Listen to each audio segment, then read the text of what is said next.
حضرت ابن سیرین رحمۃ اللہ تعالیٰ علیہ نے فرمایا ہے، اگر کوئی خواب میں دیکھے کہ خود دوڑتا ہے یا چوپائے کو دوڑاتا ہے تو دلیل ہے کہ سفر کو جائے گا، اور جس قدر دوڑ زیادہ ہوگی اسی قدر سفر لمبا ہوگا۔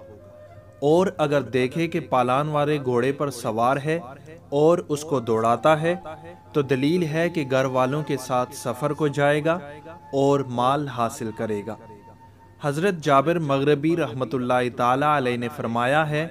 کہ اگر کوئی خواب میں دیکھے کہ دوڑ میں کسی سے آگے بڑھنا چاہتا ہے تو دلیل ہے کہ دنیاوی مال کے حرص اور لالچ میں آگے بڑھے گا، اور اگر دیکھے کہ دوڑنے میں عاجز ہو گیا ہے اور آرام کیا ہے تو دلیل ہے کہ دنیا کو ترک کر کے صابر ہوگا، اور اللہ ہی بہتر کو خوب جانتا ہے۔